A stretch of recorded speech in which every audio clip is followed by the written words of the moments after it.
I will elaborate on the importance of listening to patient voices in delivering better fragility fracture care, but also in including this in the evidence-based practice. Because there are three basic principles to evidence-based practice. One is the integration of best available evidence of research, and two, let's see, I can find it, is the data and facts and figures. Do you want me to stand somewhere else with this microphone? Well, gathered from the organization and together with the clinical expertise from your working. And then the last pillar is the patient values, the patient experiences. And even if it's one of the three ground pillars in evidence-based practice, it's often an overlooked issue in designing an evidence-based practice.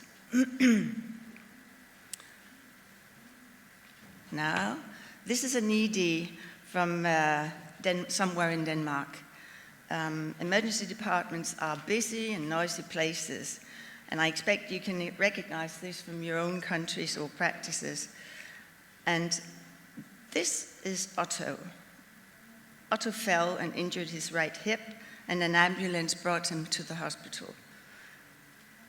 A hip fracture is diagnosed by the symptoms and verified with X-rays. The fracture is treated according to evidence-based clinical guidelines, and a hip fracture is an everyday event for us healthcare professionals working within orthogeriatrics. But for the individual, it's a life-breaking event, and it leaves them in a shock-like state of mind, similar to getting a cancer diagnosis. We wish to provide with an evidence-based practice, and as mentioned before, this involves inclusion of patient values. Otto here is 86 years old, living with his wife and taking care of his house and garden. His wife doesn't remember so much and keeps forgetting things all over the place. And yesterday, she'd forgotten her sweater out in the garden, and Otto went to fetch it this morning, but the grass was slippery and fell. And the ambulance person said to him, "You might have a broken hip." And all that Otto can think about is, how am I now going to manage? My brother died last year after having a hip fracture, and my wife, how will she manage? So,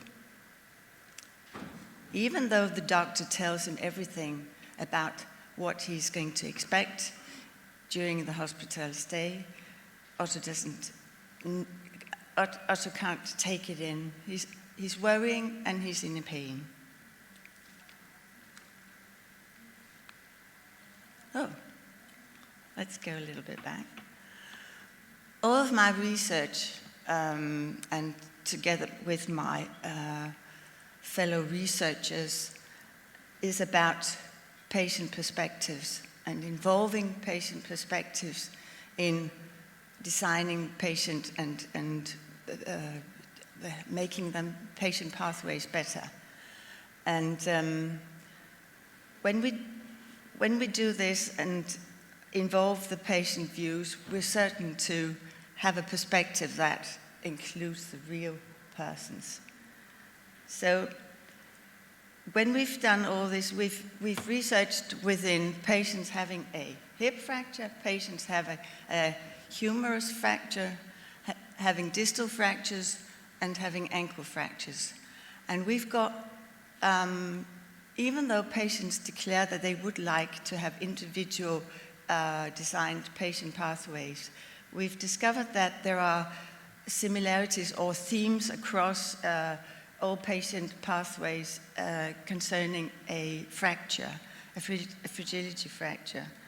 And one of them is information, both about information concerning the timing of the information and the way the information is disseminated, because we all have different learning styles, and it's important that we recognize that some of us needs to know, to see information shown in pictures, and some likes to read it in text, and so on. Then there's an issue of pain. Pain being an indicator of something wrong, but also pain being something that distresses or lowers quality of life. The third issue is dependency, or rather the need for being independent, and the wish to be as dependent on others for a short time or a short period of time as possible. And the last issue is that all of our patients that we've been talking with have a need to get, or a wish to get back to normal, or get back to the situation they had before the fracture incident. And also they need to know, what is a typical pathway? What if normally, how long will I have to be immobilized? How long will it take before I can go back to work, before I can drive a car, and stuff like that? Hip fracture patients doesn't normally drive a car, but that's, the general concept across patients with a fragility fracture.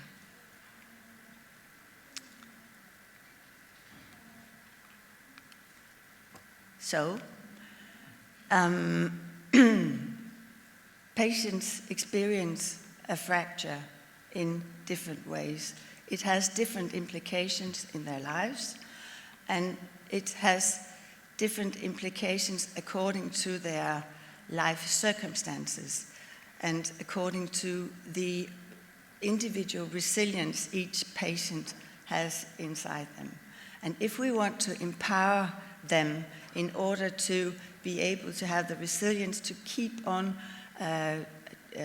doing the treatment and rehabilitation and care at home, because we all know that treatment pathways are accelerated and getting shorter time stay at hospital. And if we have to succeed with that, then we have to include the patient's voices. And I once did a focus group discussion with doctors and nurses and other healthcare professionals concerning patient pathways and patient, these 4 issues that I mentioned before. And as said by one of the geriatricians, we think we know what they want, but we don't actually know now, do we? So, I've borrowed this slide from one of my colleagues. I think it's very illustrative for the patient pathways, because we measure success in the terms of, for instance, how we have, if we have a successful operation, or if we've got a successful treatment in the hospital. But this is such a short time in patient lives. And patients deem the successes after the whole pathway, the whole time after the treatment, when they're out of hospital. And they have a lot of other obstacles they have to conquer. And this is about both their body, but also their soul. As I said, they have this, for instance, hip fracture patients have this notion of a hip fracture being a fracture in their life, a life-breaking event. So they have to recover from this. And also, there's a lot of fighting against the system to get the help that you need. I think this is not just in Denmark, I think it's all over the world. So, if we want to improve our evidence-based practice, this will include listening to and including patient voices in the planning of these.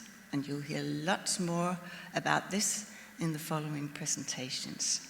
So thank you from me.